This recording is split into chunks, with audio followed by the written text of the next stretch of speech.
আসসালামু আলাইকুম গাইজ, আশা করি সবাই ভালো আছো। আমরা আজকে আবার বিবিএ ফার্স্ট ইয়ারের অ্যাকাউন্টিং ইকুয়েশনের লেকচার 5-এ চলে আসছি। তো দেখি আজকের ক্লাসটা কীভাবে হয়েছে। এখানে বলা হয়েছে on 15 May 2013 Kamal established XYZ travel agency. The following transaction were completed during the month. এখানে আমার বলছে কামাল এস্টাবলিশড XYZ একটা ট্রাভেল এজেন্সি তৈরি করছে। সে ট্রাভেল এজেন্সির যে ইয়েগুলো আছে, ট্রানজ্যাকশন বা লেনদেনগুলো আছে, সেগুলো এখানে দিছে। এখন দেখি তাহলে এগুলো কী দিছে আর আমাদের কোশ্চেনে কী চাইছে। এগুলো পড়ার আগে দেখি আমাদের কোশ্চেনে কী চাইছে, দেন আমরা সেভাবে ম্যাথটা শুরু করি। ওকে, এখানে বলা হয়েছে টেবুলার অ্যানালাইসিস। টেবুলার অ্যানালাইসিস বলছে এখানে, এরপরে বলে দিছে। এখানে আমি ওইগুলো লিখি না, এখানে সম্পদ কম ছিল। তোমার কি কি তৈরি করতে হবে, কোন কোন গড় তৈরি করতে হবে সেটা বলে দিছে। যেমন আমাদের কোনগুলো বলে দিছে, এখানে বলে দিছে cash, accounts receivable, supplies, equipment, এগুলো তৈরি করতে বলছে। পাওনাদার অর্থাৎ অ্যাকাউন্টস পেয়েবল আর ওনার সিকিউরিটি, এগুলো তৈরি করতে বলছে। এখন এগুলো ওরা বললেও কি না বললেও কি, আমরা তো এগুলো কোশ্চেনে এমনি পাবো, যেহেতু আমাদের ফুল ম্যাথের কোশ্চেন করা লাগবে, আমরা কোশ্চেন থেকেও পাবো। আর ওরা বলে দিলে আমরা এগুলো সরাসরি বসায় তারপরে ম্যাথ শুরু করে দেবো। তাহলে ওই সময় কী হবে, আমাদের আর প্রথমে কোশ্চেনটা পড়ে সম্পদ আর দায়গুলো বের করা লাগবে না। ওকে, সো এগুলো বলে দিলেও কি না দিলেও কি, এগুলো তোমরা এমনি পারবা। ওকে, এখন আসি আমরা শুরু করি। মেনলি এখানে বলছে মে 1 ইনভেস্টমেন্ট ক্যাশ টাকা স্টার্ট টু এজেন্সি টাকা 1 লাখ। এখন ব্যবসায় শুরু করার জন্য সে এজেন্সি শুরু করার জন্য কত টাকা ইনভেস্ট করছে, ব্যবসার মধ্যে 1 লাখ টাকা। তো ব্যবসার মধ্যে যদি ইনভেস্ট করে, ব্যবসায় কী আসে, নগদ সম্পদ বৃদ্ধি পায়, ক্যাশ ডেবিট, আর কি বৃদ্ধি পায়, আর হলো মালিকানা সত্ত্ব বৃদ্ধি পায়।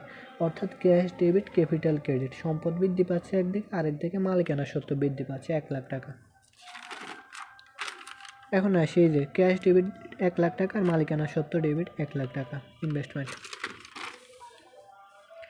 এরপরে আসি 3 তারিখে বলছে paid cash for office rent of May টাকা 4,000 টাকা।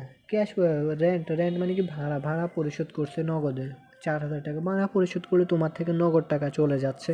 তো ক্যাশ ক্রেডিট আর ডেবিট কি হবে, রেন্ট এক্সপেন্স।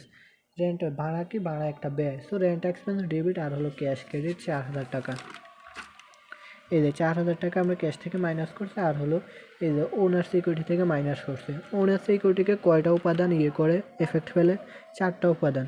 মূলধন, এটার সাথে যোগ হবে কি, যোগ হবে আয়গুলো, বাদ যাবে কি ব্যয়, আর বাদ যাবে হলো উত্তোলন। সো ব্যয় ছিল, ব্যয় বাদ দিছি আমরা এখানে। এখন আসি এরপরে 5 নাম্বারে বলছে পারচেজড ইকুইপমেন্ট ফর ক্যাশ টাকা 25,000 টাকা। ইকুইপমেন্ট ক্রয় করছে। ইকুইপমেন্ট আমাদের জন্য কি সম্পদ, ইকুইপমেন্ট আমাদের জন্য কি যন্ত্রপাতি, এগুলো কিন্তু সম্পদ, যেগুলো 1 বছরের বেশি ইউজ হয়।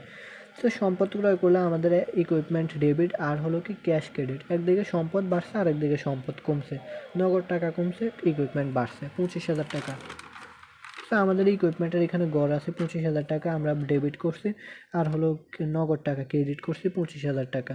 ওকে, তারপর আমরা এগুলো নামাই দেবো। 96,000 থেকে 25,000 গেলে 71,000 টাকা। এরপরে 25,000 নিচে নামাইছি, 96,000 নিচে রাখছে।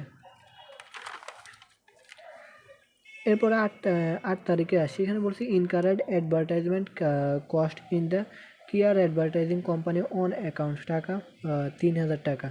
অ্যাডভার্টাইজিং কস্ট মানে অ্যাডভার্টাইজিং হচ্ছে তোমার বিজ্ঞাপন ব্যয় কত, 3,000 টাকা, যেটা বকেয়া। কি বকেয়া বিজ্ঞাপন ব্যয়। বকেয়া বিজ্ঞাপনের জাবেদা কি, যে বিজ্ঞাপন হিসাব ডেবিট, পাওনাদার হিসাব ক্রেডিট।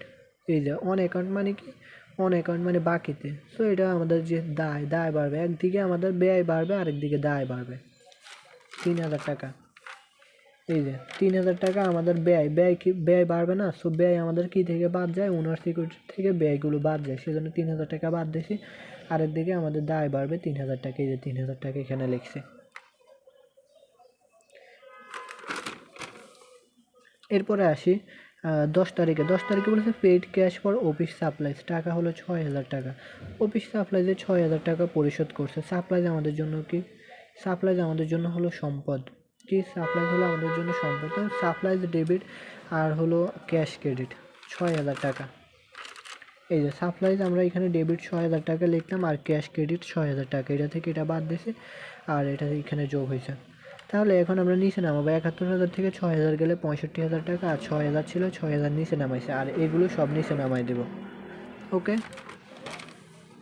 এরপরে আসি 13 নম্বর, বলছে আর্নের টাকা 95,000 ফর সার্ভিসিং রেন্ডার। সে বা আয় কত? 95,000 টাকা সে আর্ন বা উপার্জন করছে। টাকা হচ্ছে 10,000 ক্যাশ, নগদ হলো 10,000 টাকা, received from customers and the balance টাকা 85,000 is build two customers on account. তার মানে সে 95,000 টাকা বিক্রি করছে, তার মধ্যে 10,000 টাকা নগদে পাইছে, আর হলো ব্যালেন্স অ্যাকাউন্ট কত আছে, যে ব্যালেন্সটা বাকি আছে বাকিটা সেটা হলো অন অ্যাকাউন্ট মানে বাকিতে যেহেতু আছে, তার মানে দেনাদার বৃদ্ধি পাবে। এখানে আমরা তার থেকে আরও 85,000 টাকা পাবো। তার মানে আমাদের জাবেদাটা হবে কি, দেখো এগুলোতে মেনলি জাবেদা পাঠতে হবে, তাহলে তুমি আরও ভালো বুঝবে। তাহলে আমাদের ক্যাশ ডেবিট 10,000 টাকা, দেনাদার হিসাব ডেবিট 85,000 টাকা, কারণ তার কাছ থেকে আমরা আরও এটা পাবো, পাইছি মাত্র 10,000, বাকিটা পাবো। সো দেনাদার হিসাব ডেবিট 85,000 টাকা, আর হলো সার্ভিস রেভিনিউ ক্রেডিট 95,000 টাকা। ওকে, তাহলে এখন আমরা দেখি এখানে এই যে ক্যাশ ডেবিট আমাদের এখানে 10,000 টাকা লিখলাম, এরপরে অ্যাকাউন্টস রিসিভেবল বা দেনাদার ডেবিট হলো 85,000 টাকা লিখলাম, আর হলো আমাদের সার্ভিস রেভিনিউ কত? 95,000 টাকা, এখানে আমরা লিখলাম এটা। সার্ভিস রেভিনিউ আমাদের আয় কিসের সাথে যোগ হয়? ওনার সিকিউরিটির সাথে আয় যোগ হয়, সেজন্য আমাদের এখানে যোগ হয়েছে। ওকে, সার্ভিস রেভিনিউ। এরপরে আসি 15 তারিখে, বলছে উইথড্র টাকা হচ্ছে 2,000 ক্যাশ ফর পার্সোনাল ইউজ, ব্যক্তিগত প্রয়োজনে উত্তোলন করছে। উত্তোলন করলে কী হবে? উত্তোলন হিসাব ডেবিট, নগদান হিসাব ক্রেডিট 2,000 টাকা।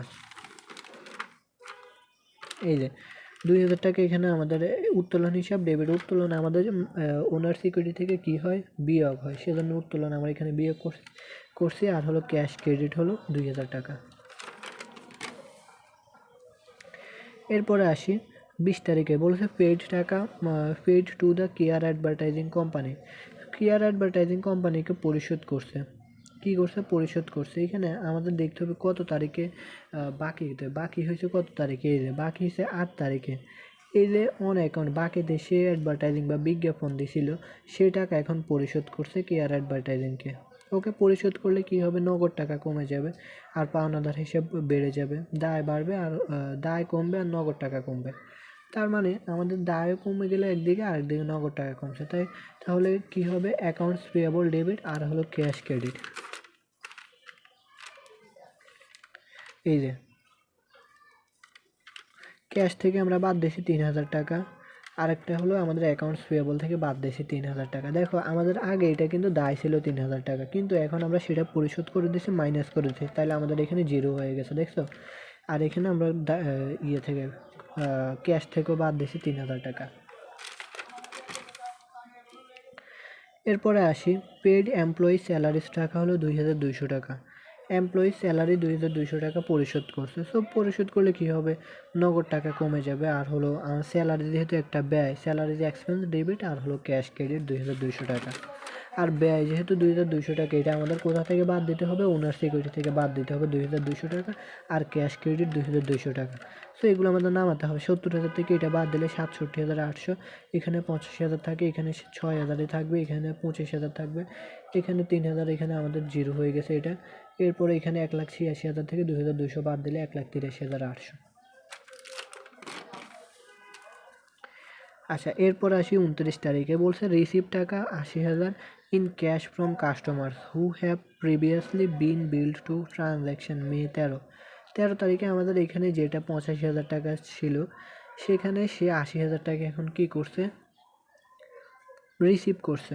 অর্থাৎ আমি যেটা আগে করছি পাওনাদার অর্থাৎ দেনাদার যেটা ছিল সেটা এখন দিয়ে দিছে 80,000 টাকা। 85,000 টাকা দেনাদার ছিল না, সেটা এখন আমাদের কত হয়েছে? সে টাকা আমরা 80,000 টাকা রিসিভ করছে। তাহলে ক্যাশ ডেবিট, দেনাদার হিসাব ক্রেডিট, কারণ দেনাদার হ্রাস পাচ্ছে এখানে কত হাজার? 80,000 টাকা হ্রাস পাচ্ছে। তাহলে ক্যাশ ডেবিট, দেনাদার হিসাব ক্রেডিট, আগের টাকা 13 তারিখের টাকা এখন রিসিভ করছে, যেটা আমরা পাইতাম। এই যে ক্যাশ ডেবিট 80,000 টাকা, দেনাদার হিসেব ক্রেডিট 80,000 টাকা, তাহলে দেনাদার আরও কত থাকে? 5,000 টাকা থাকে এখানে। ওকে, এরকম আর কি। তাহলে আমাদের 30 তারিখের পর 29 তারিখের পরে আর নাই। দেখো এগুলো না বুঝলে অবশ্যই আমাকে বলবা। দেখো আমি কষ্ট করে পড়াচ্ছি, যেটা আমি পড়াচ্ছি সেটা তো অন্তপক্ষে তোমরা আমাকে জিজ্ঞেস করবা না বুঝলে না। হ্যাঁ, তুমি সায়েন্সের হও, আর্টসের হও, কমার্সের হও, যেই গ্রুপের হও, তুমি না বুঝলে অবশ্যই ইনবক্স করবে অথবা কমেন্ট করবে, বুঝাই দেওয়ার দায়িত্ব আমার। ওকে, তুমি না বুঝতেই পারো, স্বাভাবিক, কিন্তু এগুলো চাইলে আরও এক্সপ্লেন করে বোঝানো। তুমি যদি সায়েন্স থেকে আসো তাহলে কী হবে, তুমি আমি যে বলি যে ক্যাশ ক্যাশ ডেবিট, পাওনাদার ক্রেডিট, পাওনাদার হ্রাস পেলে কিন্তু আবার যোগ হবে, এই বিষয়গুলো কিন্তু তুমি অনেক ক্ষেত্রে নাও জানতে পারো। সেই জন্যে অবশ্যই ইনবক্স করবে। আবার যারা কমার্স আছে তারা অবশ্যই জানবে সম্পদ 5 প্রকার, সেগুলো বৃদ্ধি পেলে ডেবিট, কোনটা বৃদ্ধি পেলে ডেবিট, কোনটা বৃদ্ধি পেলে ক্রেডিট, ওরা এগুলো জানে, যার কারণে ওদের কাছে অনেকটা ইজি হবে। অর্থাৎ যেই তোমরা না পারবে অবশ্যই আমাকে জানাবা, ওকে? কারণ প্রবলেম হলো অবশ্যই সমাধান আছেই। তাহলে আমাদের এইটা শেষ। এখানে এগুলো নামায়ে তারপরে আমরা এগুলো এই 4টা যোগ করে এখানে বসাবো, এই একটা এখানে আছে, তো যোগ করলে 2 5 সমান হয়ে যাবে 1,30,800, 1,30,800।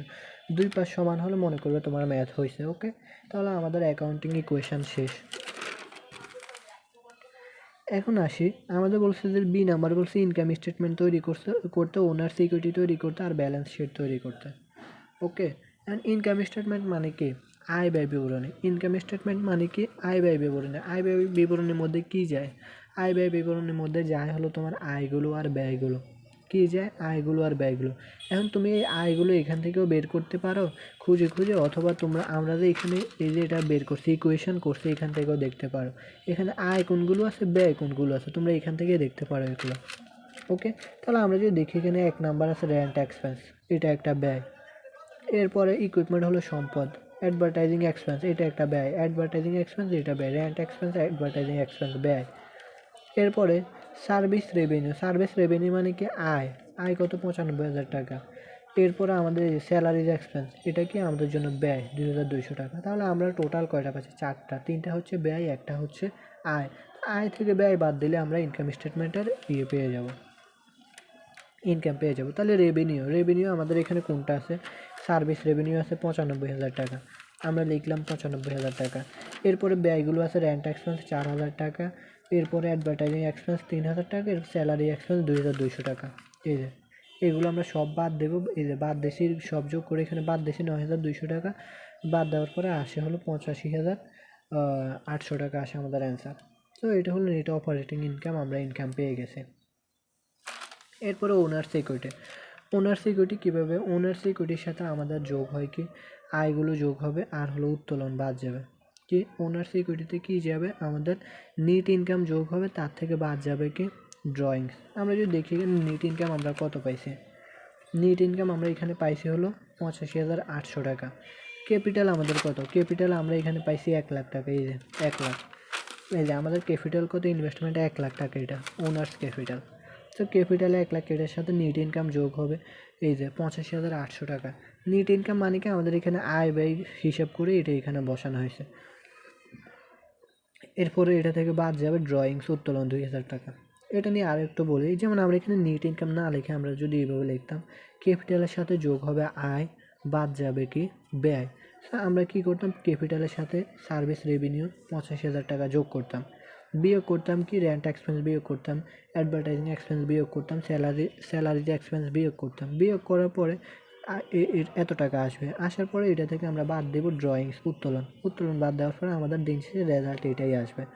সো আমরা এগুলো এত কিছু না করে আমরা সরাসরি নেট ইনকাম যেহেতু একসাথে আয় থেকে ব্যয় বাদ দিয়ে করছি, এখানেও বাদ দিতাম ক্যাপিটাল থেকে, একই কথা। সরাসরি আমরা নেট ইনকাম এখানে লিখে ফেলছি, যেটা এটাই যোগ হবে 85,800। এরপরে এটা থেকে এটা বাদ দিলে আমাদের আসে 1,83,800 টাকা ওনার সিকিউরিটি।